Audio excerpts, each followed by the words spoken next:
Farah Kessri, bonjour. Bonjour. Alors, vous avez publié avec bonheur le deuxième tome finalement d'une future collection, j'espère même pas bête, chez Glénat Jeunesse avec Michel Simès. Alors cette fois-ci, c'est sur la reproduction, sujet absolument incroyable.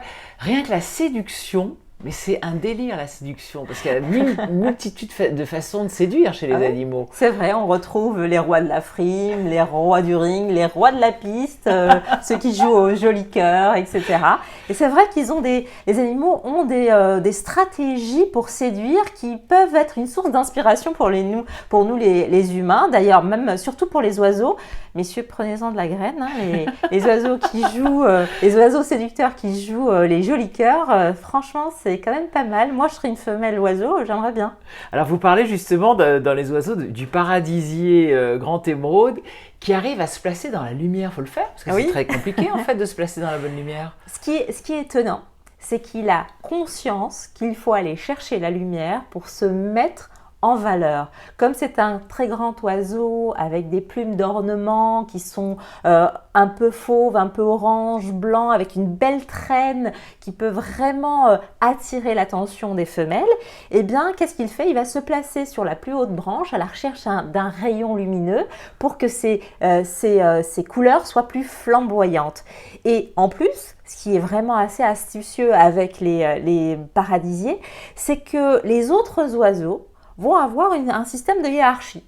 Le plus beau, le plus grand va se placer sur la plus haute branche pour justement se mettre le plus en valeur parce que c'est là où il y a le plus de lumière, et les autres vont être plus bas. C'est-à-dire que la femelle, en un seul coup d'œil, elle va pouvoir savoir quel est le mâle le plus flamboyant dans le groupe. Donc c'est assez pratique quand même. Oui, alors le pan qui est un petit peu pareil, lui c'est plus compliqué parce qu'ils sont tous à terre. Alors lui c'est pour ça qu'il frémit comme ça, c'est pour faire jouer ses plumes dans la lumière? Exactement. C'est vrai que ces grandes plumes forment une roue. Alors il faut savoir qu'il y a à peu près 150 plumes d'1 mètre de longueur, et au niveau des extrémités, on a ce qu'on appelle l'ocelle.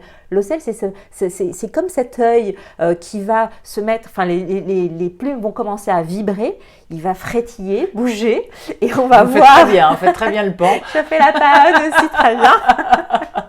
Mais le pan mâle, lui, il va frétiller, il va faire trembler toutes ses plumes, et ça va créer un effet d'illusion optique, comme s'il va hypnotiser la femelle, et c'est vraiment assez impressionnant quand on admire cette roue qui bouge, et ça attire vraiment l'attention. La femelle va être hypnotisée, et si elle est d'accord, elle va s'accroupir et le mâle va venir pour pouvoir justement se reproduire avec elle.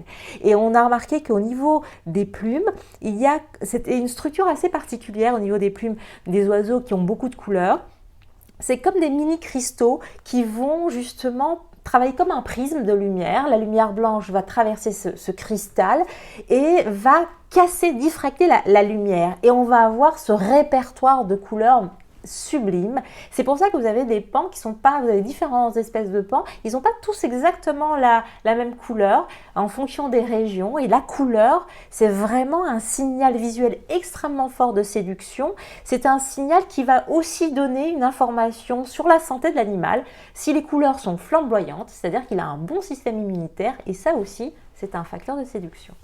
Alors, toujours dans la série des pans, il y a l'araignée pan, qui est peut-être un peu moins connue. Oui, c'est vrai. C'est très étonnant, alors, qui danse.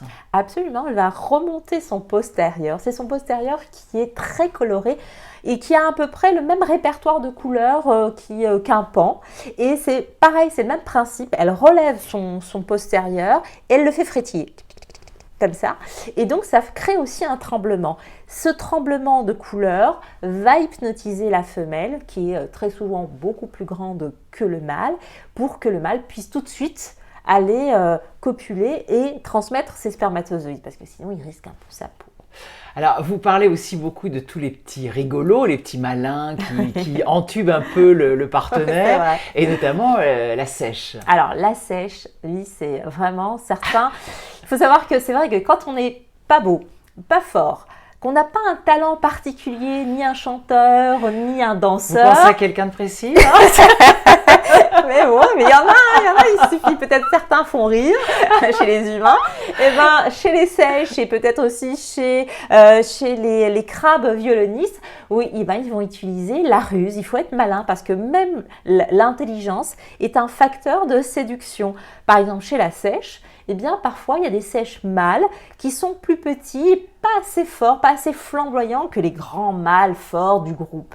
Eh bien, qu'est-ce qu'ils vont faire? Ils vont se travestir et se faire passer pour une femelle. Comment ils font? Ils vont prendre la couleur d'une femelle, donc un peu plus terne.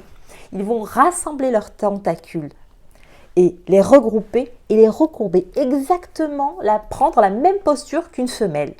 Et pourquoi? Eh bien, tout simplement pour passer sous le nez du mâle dominant, aller se frayer un chemin ni vu ni connu chez la femelle.